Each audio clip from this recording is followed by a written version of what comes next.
Welcome back, Year 3s. We're going to read the rest of Chapter 3. The train's locomotive pulled a tender behind it, which was like a large oblong skip on wheels. Susie assumed it must be full of coal, whatever fuel the locomotive burned. Behind that were two carriages. The first was big, bulky and cylindrical, like an armoured petrol tanker, but with a row of small portholes in the side and a knot of tubes and chimneys sprouting from the top. The letters HEC were stenciled down the side in large white script. The carriage at the rear was smaller, and it looked like an antique goods coach, the red paint peeling from its wooden panels. It was from this rear coach that another troll had emerged, and he was now hurrying towards them, waving frantically. He looked quite different from both Stonker and Fletch. His arms were long and bent in strange directions, and he seemed to have no legs at all, just a pair of large feet attached directly to his body. Only when he tripped over and landed flat on his face did Susie realize why he looked so strange. He was wearing a uniform that was several sizes too big for him. "Aren't either of you going to help him?" she asked, as the new arrival flounced around in a confusion of sleeves and coat-tails, trying to get back on his feet.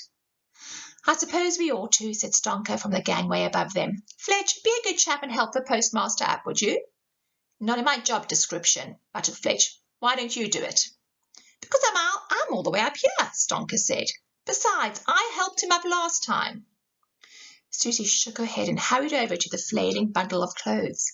It was hard to tell which bit of the troll was which, so she reached out, hauled him up, and deposited him on what she hoped were his feet. His uniform wasn't the same as Stonker's, she saw. It was red instead of blue, and it looked older, more ornate. A tarnished gold medal dangled from the chest, and an old-fashioned horn or bugle was embroidered on one of the shoulders, although the thread was badly frayed.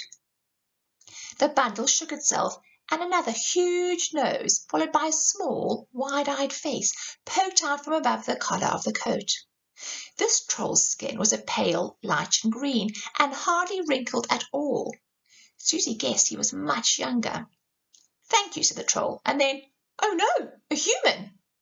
He leapt into the air in fright, but his feet were already moving by the time he touched down, and he took off like a bullet, swerving round Susie and heading for Fletch and Stonker, where he promptly tripped over the hem of his coat and went sprawling once again. "It's all right, postmaster," called Stonker. "We think she's harmless." The fallen troll had said something in response, but his words were muffled by several layers of cloth. Neither of the others made a move to help him, so with a weary sigh Susie retraced her steps and set him back on his feet. He shrugged his uniform away from his face, and he gave her a suspicious look. "Are you sure, Mr. Stonker? She looks like she might bite." "I promise I won't," said Susie. "Well, she'd have to chew her way through all of that uniform first, Wilmot," said Fletch. You know they do come in smaller sizes, right?" The postmaster sniffed around and turned his nose up. "I've told you before, Fletch, this was my father's uniform, and his father's before him. I have a legacy to uphold." "Well, the legacy needs longer legs, boy," said Fletch with a sly grin. Wilmot flared his nostrils in response. "What exactly do you want, postmaster?" said Stonker. "As you can see, we are a trifle busy." "Well, I came to see what was causing the delay," said Wilmot. "Our next customer is waiting for us." "I'm aware of that," said Stonker, "and I can't just leave the package on her doorstep and run," Wilmot went on, jiggling from one foot to another inside his uniform. "It needs to be signed for. I don't want to be the one who rings her doorbell if we're late." "Well, we'll get there as quickly as possible," said Stonker. "I'm just waiting for— Aha, here we are." Yet another figure had emerged from the driver's cab and was ambling along in the gangway. Susie could tell immediately that it was not like the others. It was bigger than she was, and loped along on all fours. It wore faded blue overalls, but was otherwise covered from top to toe in vivid yellow fur. Only when it came to a halt beside Stonker and reared up to its hind legs did Susie realize what she was looking at. "Is that a bear?" she exclaimed. The creature spared her a curious glance. "A brown bear, to be precise," said Stonker. "A bit of a departure from a troll train, I'll admit, but she scored top marks in all her entrance exams.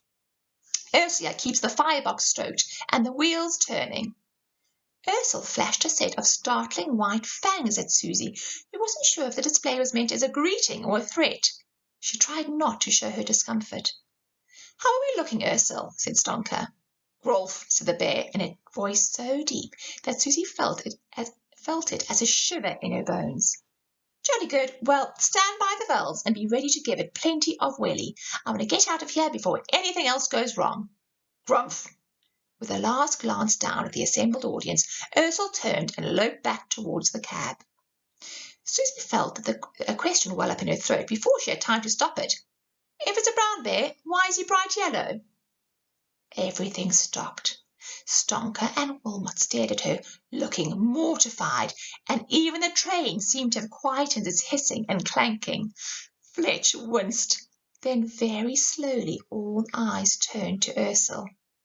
Susie clapped her hands over her mouth as though she could stuff the question back inside. She could tell from everyone's reaction that it had been the wrong thing to say. But it shouldn't have been. This whole stupid situation, trolls and bears and trains and just all of it, was starting to upset her, because, while she would never have admitted it, she had always been secretly proud of her ability to understand the nuts and bolts of reality. Now, though, it felt as if this reality was tilting underneath her, threatening to throw her off. She just wanted to make sense of it all again. Ursel turned and padded back towards them, dark eyes fixed on Susie, who was now too terrified to move. It's going to eat me, she thought, eaten by a bear in my own house. But the thought it made her saddest was this: now I'll never get to understand what's happening. Ursel reared up and leaned over the railing. A string of saliva hung from a large incisor. Grulf, Ursel grunted. Grumph, umph, grumph. Susie stood to polite attention, not daring to take her eyes off those fangs. Fangs. What did it say? She said, with a pleading look towards Stonker.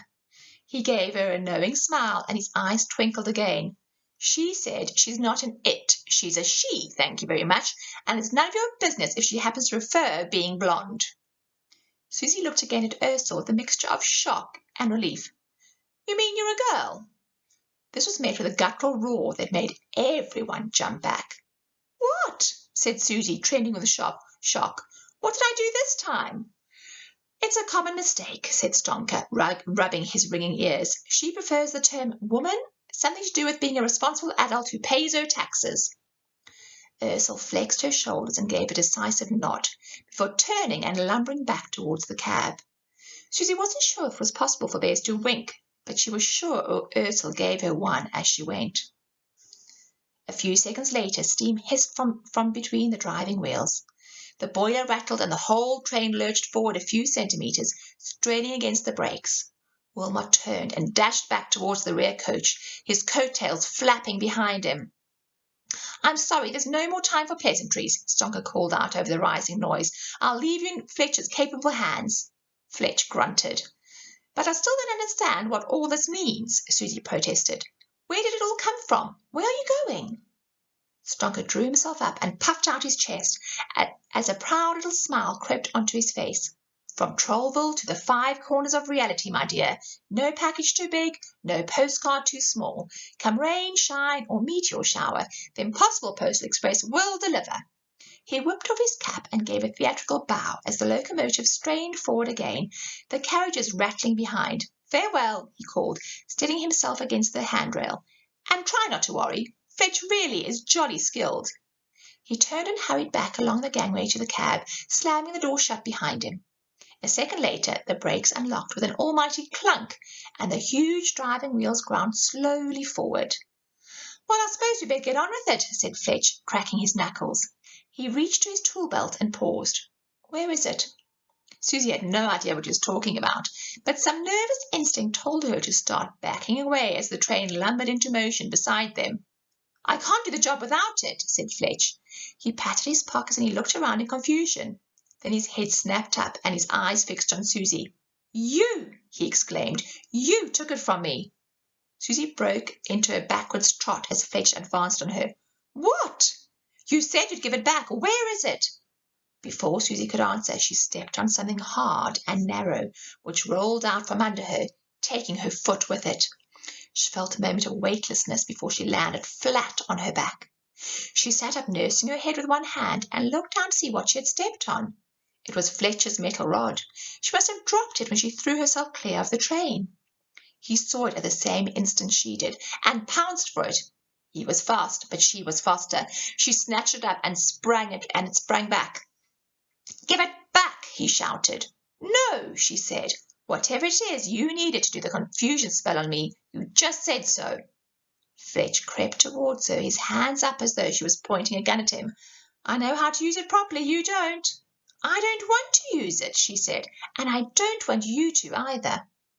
The engine slid through the archway and was swallowed by the darkness.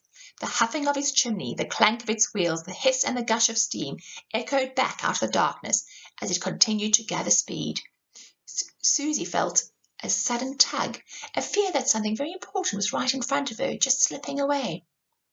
"Are there really 5 corners of reality?" she asked. Fletch stopped, surprised. "Of course they are. Don't they teach you anything useful at school?" The tender slipped through the tunnel mouth and out of sight. "Now, give back what's not yours." He started forward again. Susie didn't realize that she had made her mind up until she started running, not away from Fletch, but towards him.